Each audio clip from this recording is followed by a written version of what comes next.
On the streets of Berlin, Germany, in the early morning hours of September 2nd, 1955, an ex-Nazi soldier, Karl Wagner, was found naked, face down on the street mumbling incoherently. He kept repeating the same thing over and over again. His face and body were covered in what appeared to be scratch marks and scars that were years old. He was taken to the nearest police station where he was questioned. A search of his apartment revealed some extremely disturbing things. Something horrific happened during the search as well. This is an interview with Carl, as well as a first-hand account from one of the policemen who searched his apartment. It was translated to English in 1978. Interviewer: What were you doing face down in the street? Carl: Trying to drink myself to death so I could die, but I was obviously unsuccessful. Interviewer: Tell me why you want to die. Carl: They keep calling me. Interviewer: Who keeps calling you? Carl: Dead souls. Interviewer: What are you talking about? What dead souls? Carl: The dead souls who exact their revenge. Interviewer: What dead souls? Carl: You know, don't act ignorant. Interviewer: Why don't you start by telling me everything from the beginning? Carl: Since the war ended, I haven't had a full night's sleep. When it started, I thought I was losing my mind because I was only getting a few hours of sleep a night. It wasn't until blood was drawn that I realized it was all too real. I remember well the day it all started. It was Saturday morning, August 24th, 1946, and I was sitting in my apartment smoking a cigarette and drinking coffee when I heard a knock on the door. I wasn't expecting anyone, so I jumped a little and got up to answer the door. When I opened the door, I was surprised to see an old man standing there holding a clay sculpture of what appeared to be some type of grotesque-looking man. I stepped just outside the front door and asked him what he wanted. His response was, "This is for you," as he handed me the clay sculpture, then turned and started walking away. "What is this? I don't want this, old man," I said as he walked down the stairs and out of sight. I wasn't in the mood to chase him down, so I took another hit off my cigarette, went back inside, and shut the door. As I walked back to the kitchen, I looked more closely at the sculpture and noticed the detail on it was impeccable. I thought it was ugly, though, as I set it down on my coffee table and went to cook breakfast. I didn't do much that day, went to lunch later, then to the grocery store. I made it back home around 6, I think. I'd forgotten about the old man and the sculpture until I walked past the coffee table and noticed the sculpture was not there. I shook my head, thinking I must have moved it and forgotten. I stopped and thought hard, but couldn't remember moving it before I'd left the house. As I walked into my bedroom, I was shocked to see, there on my nightstand, was the sculpture. Right then, I knew for certain I didn't move it because I would have remembered putting it there. I walked over to it, grabbed it, walked into the kitchen, and threw it into the trash. As I cooked dinner that evening, I couldn't get the sculpture out of my head. I kept seeing its grotesque face in my mind. I'm not sure what time I went to bed, but sometime later I was startled awake to my name being whispered from somewhere in the darkness. I immediately sat up and yelled out, "Who's there?" I again heard my name being called out, over and over again. I jumped off the bed, ran over to the light switch, and turned it on. The whispering immediately stopped. I stood there for a moment deciding what to do. I'm normally not scared of much, but I was starting to get nervous someone might be inside my apartment.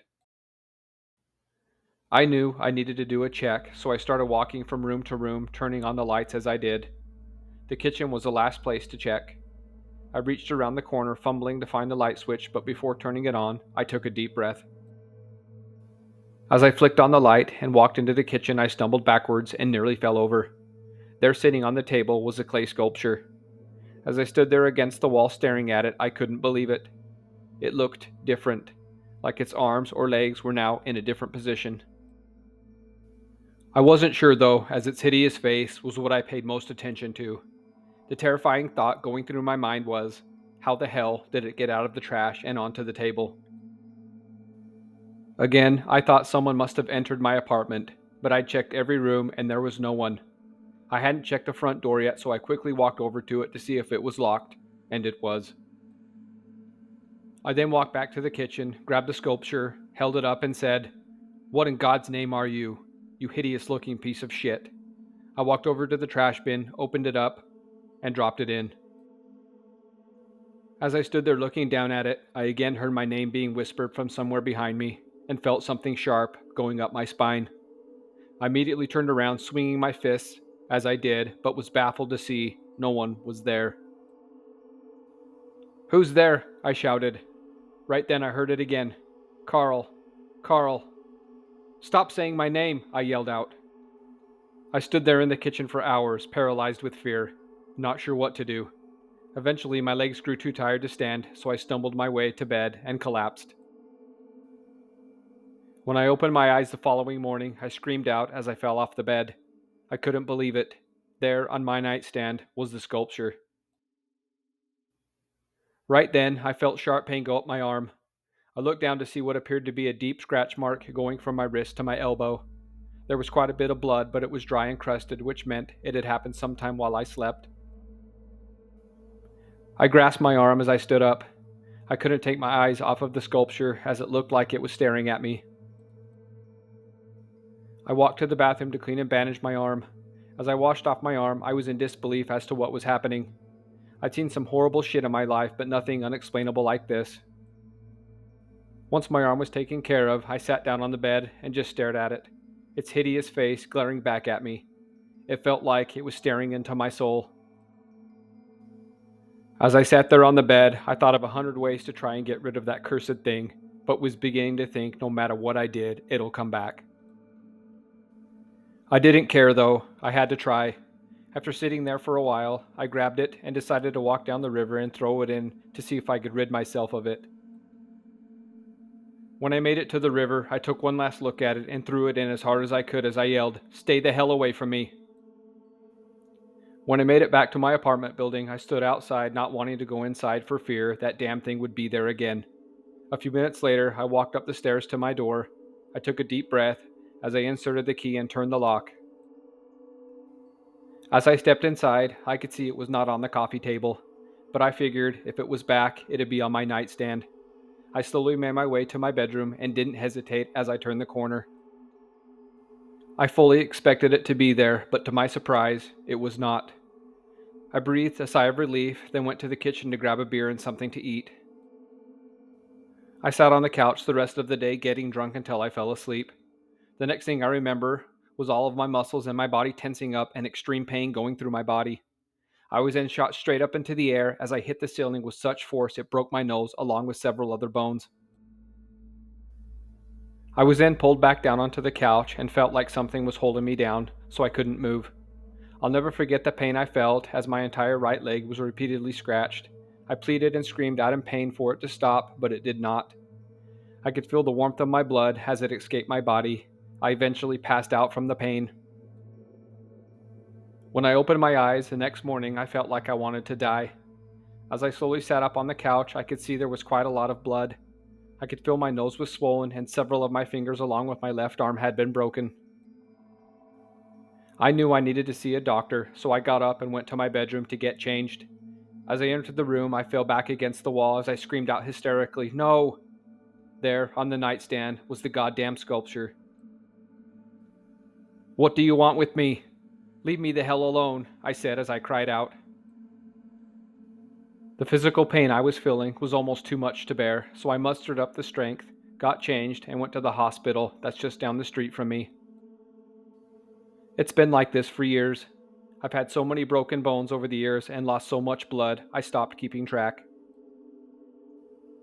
Every night, they call out to me, then pain is inflicted upon me. I've tried killing myself many times, but either I fail or I lack the courage to do so. It's almost like I'm not permitted to kill myself, like something is stopping me. 2 police officers were sent to his apartment to investigate to see what they could find and to make sure there wasn't anyone else living there. This is a first-hand account as told by police officer Peter Meyer. We were only given a brief overview of what happened to Mr. Wagner. Then were instructed to go search his apartment for anything suspicious and to make sure there was no one else inside that might be injured or in danger. When we arrived at the apartment, the door was slightly ajar. As I put my hand up to open the door, it was like I could feel a presence through the crack of the door. I could also feel what felt like warm, humid air coming through the crack. I looked back at my partner Otto to see if he'd noticed what I had, and could tell by the look on his face he had not. He was looking at me like he was anxious to go inside and was wondering what I was waiting for. I slowly pushed the door open and stepped inside with Otto right behind me. I started scanning the immediate room when I noticed something odd about the couch. It looked white and red, but the red coloring didn't belong. I walked over to it and could see it had mostly been white once, but now it was stained red with blood. The smell of blood in the air was thick as well. It was almost intoxicating, as weird as that sounds. Otto, can you believe this couch used to be white? It's been drenched with blood, I said. What?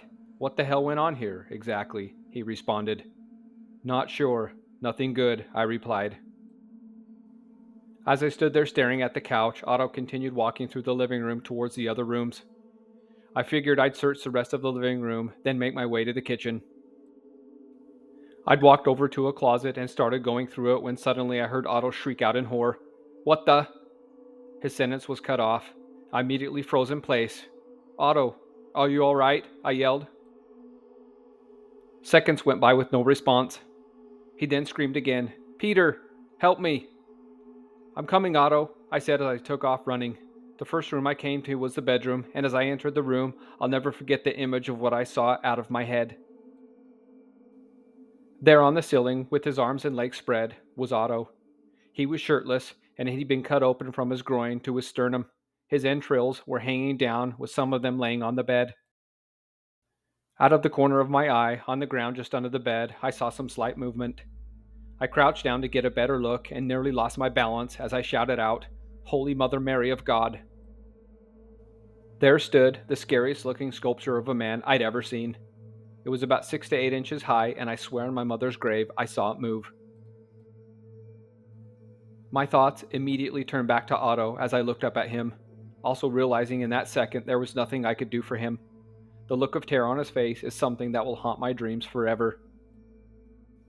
I quickly turned and ran out of the apartment as fast as I could. Everything was happening so fast I didn't have time to even think. I hopped in the car and drove here as fast as I could. I know you'll think I'm crazy, but I don't care. That's everything I saw. 5 more policemen were quickly sent to the apartment. They arrived at the same horrible sight Peter had witnessed. Otto was still on the ceiling with his insides coming out. It took 3 men to pull him down off of the ceiling. They were in disbelief as they couldn't figure out what was holding him up on the ceiling. A thorough search of the apartment was made and no clay sculpture was ever found. Otto's death was investigated, but nothing ever came of it due to the strangeness of it and unanswered questions. It was determined there was no way Peter could have been at fault.